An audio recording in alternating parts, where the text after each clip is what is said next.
informational webinar about our provider compliance reviews. I'm so glad that you are all taking the time to learn more about provider compliance reviews and what that process is going to look like. So a little bit of information about what a provider compliance review is. Per the provider manual, the Division of Aging conducts provider compliance reviews for all non-licensed waiver service providers, as well as licensed providers that also offer services that fall outside the scope of that license. The provider compliance review includes a review of provider policies and adherence to state and federal requirements, as well as the provider's own policies. So ultimately, this is a review of the policies and procedures that your agency has created to make sure that they still fall in line with state and federal regulations as they did when you first applied to become a waiver provider. I do want to make it very clear that we are reviewing two things. First, we are reviewing your policies, procedures, and documents to ensure that they align with state and federal requirements. And secondly, we are also reviewing your adherence to your own policies. So I always tell my team that policies and procedures can be stricter than what Indiana code and federal requirements require of our providers. If you choose to be stricter than what code and federal requirements are, we are going to be making sure that you are following those stricter rules. But at a minimum, we're going to be making sure that you're following Indiana code as well as federal requirements for waiver providers. This is separate from the settings rule certification. So many of our assisted livings, adult family cares, and adult day services have recently gone through settings rule certification. This is a separate process from that.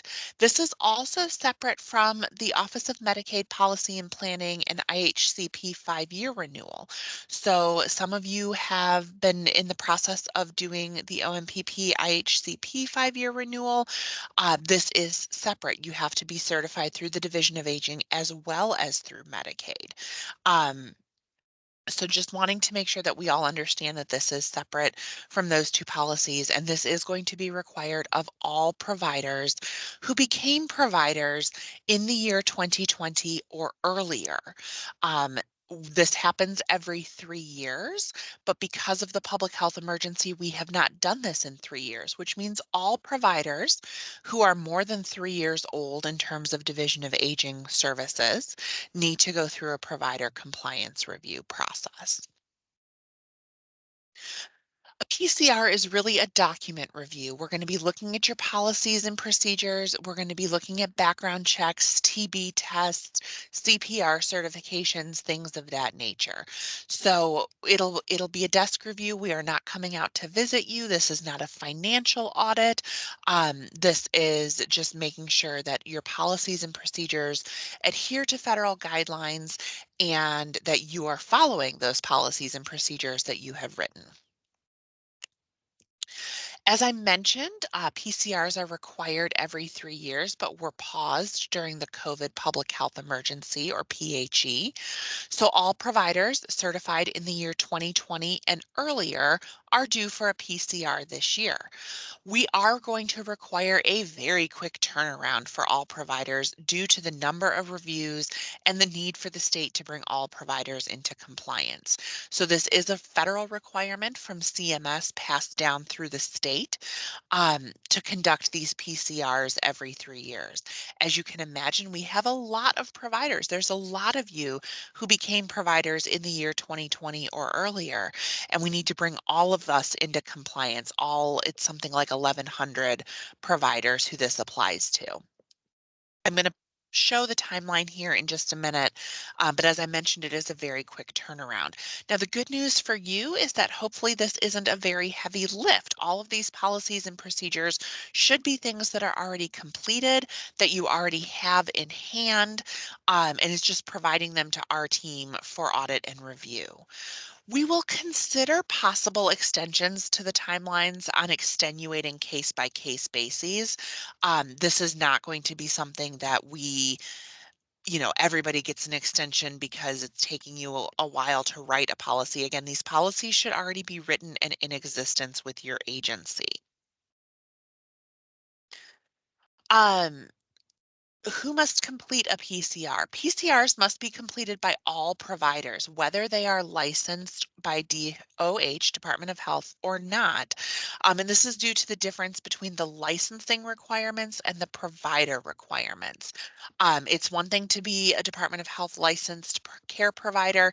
It's another thing to then also provide services to Medicaid waiver recipients, a more vulnerable population. So we did a crosswalk of the licensing requirements that DOH requires and then the provider requirements that we require as the Division of Aging, and decided that there are some additional requirements in the Division of Aging that don't exist for the Department of Health. So we are going to be doing provider compliance reviews with all providers.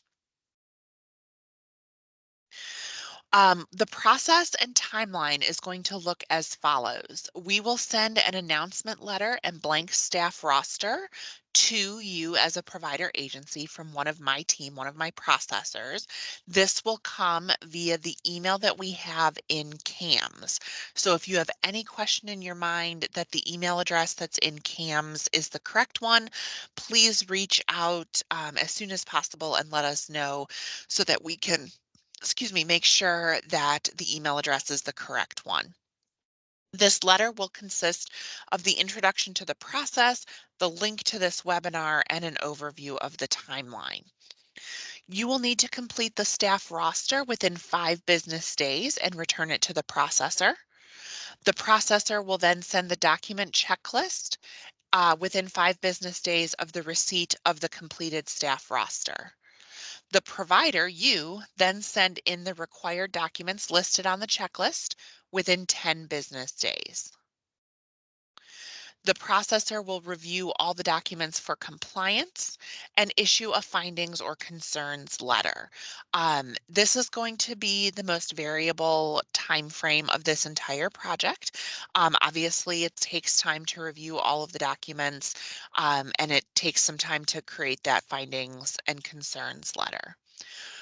Once we issue the findings and concerns letter, the provider, you all, will have 5 business days to fix those findings and concerns. So if somebody doesn't have their CPR certification, we'll need to have a plan in place to get them their CPR certification. If somebody doesn't have a TB test, we'll need to make sure we have a plan to get in place their TB test. If a policy does not follow state or federal regulations, we'll need to rewrite that policy. The provider, or I'm sorry, excuse me, the processor will then review those resubmitted documents and issue a compliance letter. This compliance letter will come via US Postal Service mail. So all providers, as I outlined above, who were certified by the Division of Aging to be providers from 2020 and earlier are required to participate in this process.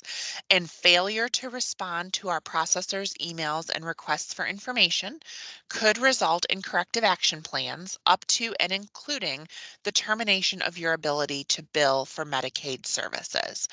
So we are taking this very seriously. Again, this is a federal compliance issue that we have to follow. And therefore, you all have to participate in. And according to code, providers are required to turn over documentation when asked by the Division of Aging. So what is our findings document going to look like? Similar to any audit, the processor may issue a findings letter. The provider will receive this findings letter outlining any documents that are incomplete or non-compliant, and you'll then have 5 business days to fix the findings, or a second findings letter will be issued. If the issues are not resolved within 5 business days of that second findings letter, the provider will be placed on a corrective action plan. So again, we're moving quickly and we're taking this seriously. We don't want to take away the ability for anyone to bill Medicaid for services. That really is a last resort, but we really do need and expect full cooperation from all of our providers in this process. Let's talk a little bit about those corrective action plans. Corrective action plans may be issued if the findings are not adequately addressed within the 5 business days of that second findings letter. Corrective action plans may be issued for for non-communication or non-compliance with this process. And the consequences of being on a corrective action plan go up to and include the termination of approval to be an aged and disabled or traumatic brain injury waiver provider. Again, we're not looking to take away anyone's ability to bill Medicaid for services, but we really do expect and require full cooperation of this process. Any provider who is decertified as a result of the corrective action process or as a result of noncompliance with the provider agreement will be notified of the decision to revoke the certification of the provider, as well as the provider's right to appeal. So you do have the right to appeal the revocation of uh, suspension of Medicaid billing services. And before we revoke your ability to bill Medicaid for services, we will work with the care managers of any individual who has an active service plan with you to make sure that they have a different provider so that no services are interrupted. So we are going to take care of those vulnerable individuals who participate in the waiver program, and you do have the right to appeal that decision if it comes to revoking the ability of your agency to bill Medicaid for uh, waiver services. So thank you so much for coming today. I really appreciate your time and attention, and I look forward to working with you all throughout the course of this process.